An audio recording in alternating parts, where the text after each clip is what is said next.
Leo tops and fittings தான் best choice. இதுல strong ceiling mechanism இருக்கிறதுனால லீக்கேஜ்க்கு வாய்ப்பே இல்ல. சர்வீஸ்க்கு ப்ராப்ளமே இல்ல. லியோ டாப்ஸ் அண்ட் ஃபிட்டிங்ஸ் நீரை சேமிக்கும், நீண்ட நாள் நீடிக்கும். அவினாசி தொகுதியை பொறுத்த வரைக்கும் மத்திய அமைச்சர் திரு எல் முருகன் பின்னடைவை சந்திக்கிறார். 3வது இடத்திற்கு தள்ளப்பட்டிருக்கிறார். 2வது இடத்தில் கோகிலா மணி அவங்க இருக்காங்க. 784 வாக்குகள் பின்னடைவில் வாக்குகள் வித்தியாசத்தில் பின்னடைவை சந்தித்திருக்கிறார். தாவேகா வேட்பாளர், தமிழக வெற்றிக் கழக வேட்பாளர் கமலி 14,274 வாக்குகள் பெற்று முன்னிலையில் இருக்கிறார் அப்படின்றத நம்ம பார்த்துக்கிட்டு இருக்கோம். ஒட்டுமொத்தமாக எண்ணிக்கை அப்படின்றது 108 தாவேகா, அதிமுக கூட்டணி 70, திமுக கூட்டணி 56 அப்படின்ற இடத்துல இருக்குது. இது தற்போது வரையிலான முன்னிலை நிலவரம் அப்படின்றத நம்ம பார்க்குறோம். இதிலிருந்து இந்த முடிவுகளிலிருந்து திமுக போன்ற கட்சிகள், திராவிட கட்சிகள், குறிப்பாக திமுக என்ன பாடம் கற்றுக்கொள்ளணும்னு நினைக்கிறீங்க திரு சேதுராம்? இல்ல, என்னை பொறுத்த வரைக்கும் ரொம்ப ஓவர் கான்பிடென்டா இருந்துட்டாங்க. எதை வச்சு, பணத்தை வச்சு நம்ம எல்லாமே பண்ணிடலாம் அப்படிங்கிற ஒரு மனநிலை. இன்னொன்னு, இந்த அதிகாரம் கையில கிடைக்கும் போதெல்லாம் தாங்கள் என்ன வேணா பண்ணிடலாம். இப்ப சேகர் பாபு போன்றவர்கள்லாம் செய்ததெல்லாம் மக்கள்லாம் ரொம்ப ஒரு கோவத்தோட வெறுப்போட தான் பார்த்தாங்க. அவர்கள் நடந்து கொண்ட விதம், பொதுவெளியில அங்க அதே மாதிரி இந்த லாஸ்ட் ஜென்ரேஷனோட லீடர்ஸ்னு சொல்லக்கூடியவங்க, இப்போ KN நேரு போன்றவர்கள் எல்லாம் இப்போ அந்த ஜென்ரேஷன், ஏன்னா நான் சொன்னது அந்த ஜென்ரேஷன் ஓட்டு போடுறது முக்கியம் இல்லை, அவங்க இன்ஃப்ளூயன்ஸ் எந்த அளவுக்கு பண்றாங்க அப்படிங்கிறது ஒன்று இருக்கு. ஸோ இந்த வகையை பொறுத்த வரைக்கும் அவங்க ஒரு மிகப்பெரிய ஒரு சரிவை சந்தித்திருப்பது அப்படிங்கிறது பல விஷயங்களை காட்டுகிறது. இப்போ பாருங்க, நான் சொன்ன மாதிரி பாஸ்ட் ஜெனரேஷன் துரைமுருகன் அவர்கள், அதே மாதிரி நேரு அவர்கள், நீங்க அங்க இருக்கக்கூடிய ஒரு 10-15 முக்கியமான மினிஸ்டர்ஸ் எல்லாரையும் பாருங்க. அவங்களாம் செய்த செலவு வேற யாரும் செய்திருக்க மாட்டாங்க. ஏன்னா கள நிலவரத்தில் அதை எல்லாம் மீறி அவர்கள் தோக்கிறார்கள் அப்படின்னு நீங்க சொன்னீங்கன்னாக்க அது எந்த மாதிரியான ஒரு மெசேஜை கொடுக்குதுன்னா ரொம்ப தெளிவா சொல்லுது. ஃபீல்டில் நீங்க எவ்வளவு வேணா சொல்லலாம், நான் என்ன பண்ணிட்டேன், என்ன கொடுத்துட்டேன், எல்லாத்தையும் கொடுத்து விட்டு அவர்கள் பேசிய பேச்சு. அதே மாதிரி மக்கள் கிட்டக்க ராம்கி சொன்னது ஒரு கரெக்டான விஷயம். இன்னைக்கு 2000 வருதுன்னா அது அஷ்யூர்டு அப்படிங்கிற ஒன்று. இன்னொன்று என்டைட்டில்மெண்ட்.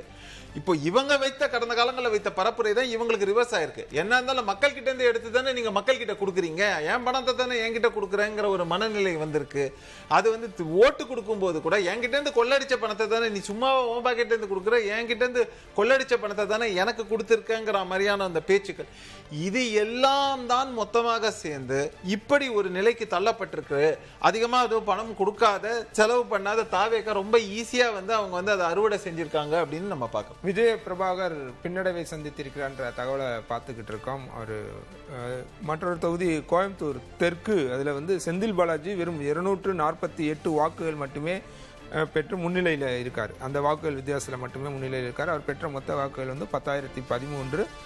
இது தேர்தல் ஆணைய டேட்டா. இது 10,013. 2வது இடத்துல தமிழக வெற்றிக் கழக வேட்பாளர் செந்தில் குமார் 248 வாக்குகள் குறைவாக பெற்றிருக்கார். 9,765 வாக்குகளை பெற்று 2வது இடத்தை பெற்றிருக்கிறார். இவருக்கு போட்டியாக இருக்கக்கூடும் அப்படின்னு கருதப்பட்ட அம்மன் கே அர்ஜுனன் அவர் 3வது இடத்திற்கு தள்ளப்பட்டிருக்கிறார். அவர் வெறும் 2,910 வாக்குகள் மட்டுமே பெற்றிருக்கிறார் அப்படின்றது கள நிலவரமாக இருக்கிறது. தற்போது வரைக்குமாக 107 இடங்களில் தமிழக வெற்றி கழகமும் 69 இடங்களில் அதிமுகவும், திமுக கூட்டணி 58 இடங்களிலும் வெற்றி பெற்றிருக்கிறது. அதிமுக எங்கெங்கெல்லாம் முன்னிலை அப்படின்றது பூம்புகார், நாமக்கல், பரமத்தி வேலூர் உள்ளிட்ட முன்னிலை நிலவரம். அதிமுக எங்கெல்லாம் முன்னிலை அப்படின்றது மேட்டூர், ஓமலூர், சங்ககிரி, வீரபாண்டி, பாபநாசம், பேராவூரணி, ஆண்டிப்பட்டி, திருத்தணி போன்ற தொகுதிகளில் அதிமுக முன்னிலை பெற்றிருக்கிறது. திரு ராம்கி, உங்களோட பார்வை என்ன?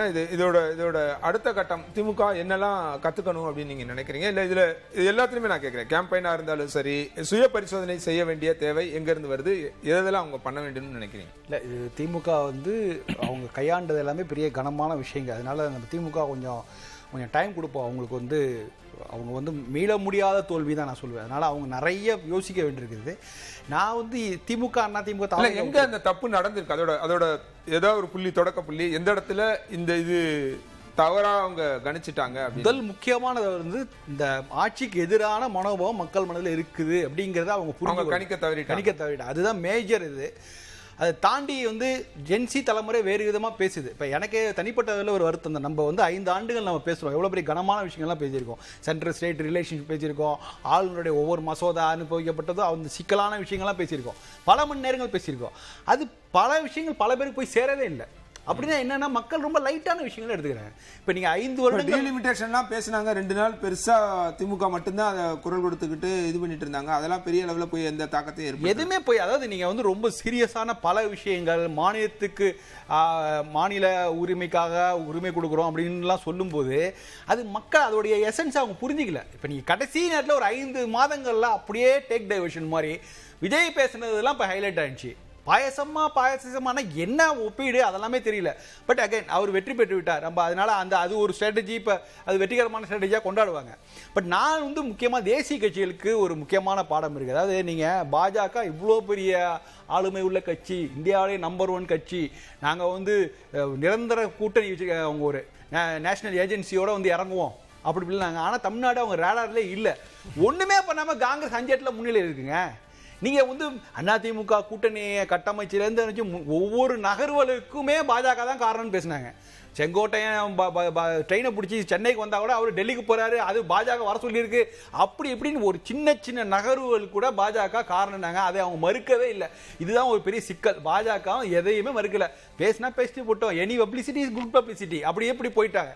பட் ஒண்ணுமே பண்ணாம ஒரு அமைதியா இருக்கு. இந்த இடத்துல எனக்கு இன்னொரு கேள்வியும் கூட இருக்கு. இப்ப விஜய் பத்தின அவரோட விமர்சனங்களா இருக்கட்டும், அவரோட பொதுவெளியில் அவர் பத்தி நிறைய, அவர் திமுகவை நேரடியாக எல்லா இடத்துலயும் இது பண்ணாரு. போட்டி எங்க 2 பேத்துக்கு தான் சொன்னாரு, ஸ்டாலின் சார்னு எல்லா இடத்துலயும் பேரை குறிப்பிட்டு சொன்னாரு. இந்த மாதிரி தொடர்ச்சியா அவர் விமர்சனம் வைக்கும்போது திமுக தரப்புல இருந்து பெரிய எதிர்வினை அப்படின்றது எதுவுமே பெருசா இல்லையே. அதுவும் இதுக்கு ஒரு இந்த செட்பேக் காரணம்னு புரிஞ்சுக்கிறதா? திமுக சொல்றீங்க, அதிமுக சொல்றீங்களா? திமுக தரப்பு திமுக பெரிய அளவில் இப்ப ஸ்டாலின் எந்த இடத்துலயுமே அவரை குறிப்பிட்டு எங்கேயுமே பேசல. முதலமைச்சராக இருந்த வரைக்கும் சரி, அவர் அங்க களத்துல எங்க பிரச்சாரத்துக்கு போனாலுமே எங்கேயுமே தாவேக்காவை குறிப்பிட்டு பேசல. ஈவன் கரூர் இன்சிடென்ட் நடந்த பிறகு கூட திமுக ஸ்போக்ஸ் பர்சனா இருந்த எல்லாரும் பேசினாங்களே தவிர பெரிய தலைவர்கள் திமுகவை, அதாவது விஜய குறிப்பிட்டு விமர்சனம் செய்யவே இல்லை. அப்படி விமர்சனம் செய்யாததும் விஜயோட வளர்ச்சிக்கு ஒரு காரணமா அப்படின்னு நிச்சயமா ஒரு காரணம். அதாவது திமுக வந்து ரொம்ப அண்டர்ஸ்டிமேட் பண்ணாங்க தாவேக்காவை. அதிமுக கூட அந்த அளவுக்கு அண்டர்ஸ்டிமேட் பண்ணல. உடனடியாக அதிமுக நீக்கி ஏதாவது கணைகள் வந்ததுன்னா அதுக்கு பதிலடி கொடுத்தாங்க. ஆனால் திமுக வந்து ரொம்ப எளிதாக கடந்து செல்லதான் நினைச்சாங்க. திமுகவுடைய அது வந்து ரொம்ப ஏதோச்சியா பண்ணதில்ல, இல்லை, ரொம்ப பர்பஸாகவே அவங்க செஞ்சது. கட்சி தலைமையிலிருந்து கடைமட்ட ஊழியர்கள் வரைக்கும் தாவேக்க சம்பந்தமான விஷயங்களை நேரடியாக கருத்து சொல்ல வேணாம், அதை கடந்து போயிடுங்க.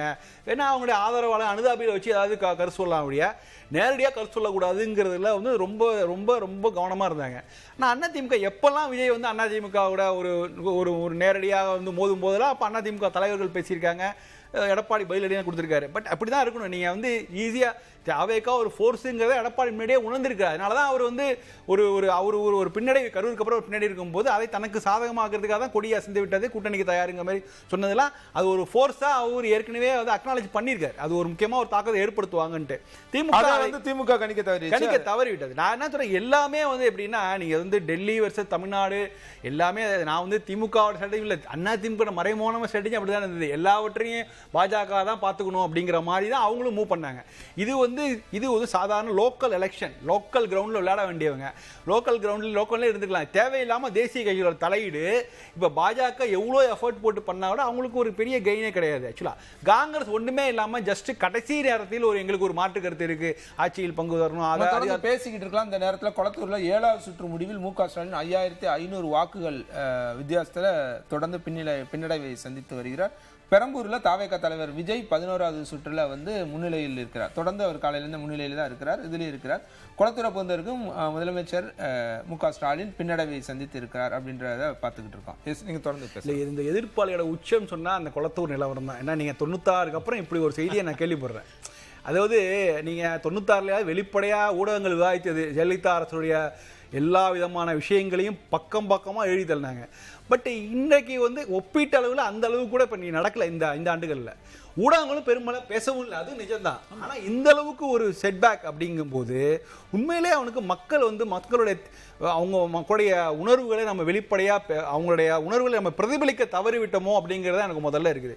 அது நம்ம என்ன நினைச்சோம், இவ்வளோ கனமான விஷயங்களை பேசிகிட்டு இருந்திருக்கோம், மக்கள் போய் சேரணும். ஆனால் அவங்க எனக்கு லைட்டாக சொல்லுங்கள், ஸ்ட்ரைட்டாக சொல்லுங்கள். இப்போ சாதாரண படம் பார்க்க போகும்போது கூட நம்ம போய் படத்தோடைய உள்ள ஆஸ்பெக்ட்லாம் பேசியிருக்கோம். நீங்கள் படம் நல்லா இருக்கா நல்லா இல்லையா அதை மட்டும் சொல்லுங்கிறாங்க.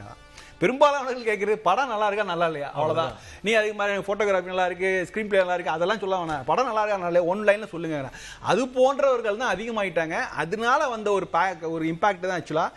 இது உண்மையிலே யாரும் எதிர்பாராதான், இந்த அளவுக்கு செட்பேக்குங்கிறது யாரும் எதிர்பாராது தான். பட் இந்த எதிர்ப்பை அதிமுக பயன்படுத்திக்கொள்ள தவறிவிட்டது தான் எனக்கு ரொம்ப ஆச்சரியமாக இருக்குது. ஏன்னா அவங்க ஆரம்பத்தில் நிதானமாக ஒரு அடியாக எடுத்து வச்சாங்க. அவர்களுக்கு கூட்டணி கட்சிகளுடைய ஒத்துழைப்பு எந்த அளவுக்கு இருந்ததுங்கிறதுலாம் நம்ம பர்சன்டேஜ்லாம் வெளில வரும்போது தான் நமக்கு தெரியும். நிச்சயமாக அந்த அமமுக வாக்குகள் அதிமுக வரல, அதுமாதிரி பாஜக வாக்குகள். ஏங்க மயிலாப்பூரே எடுத்துங்களேன், மயிலாப்பூரில் அதிகமாக லீடிங்கில் தாவேகா லீடிங்கில் இருக்குது. எப்படி? லியோ டாப்ஸ் அண்ட் ஃபிட்டிங்ஸ் தான் பெஸ்ட் சாய்ஸ். இதுல ஸ்ட்ராங் சீலிங் மெக்கானிசம் இருக்கிறதுனால லீக்கேஜ்க்கு வாய்ப்பே இல்ல. சர்வீஸ்க்கு ப்ராப்ளமே இல்ல. லியோ டாப்ஸ் அண்ட் ஃபிட்டிங்ஸ் நீரை சேமிக்கும், நீண்ட நாள் நீடிக்கும்.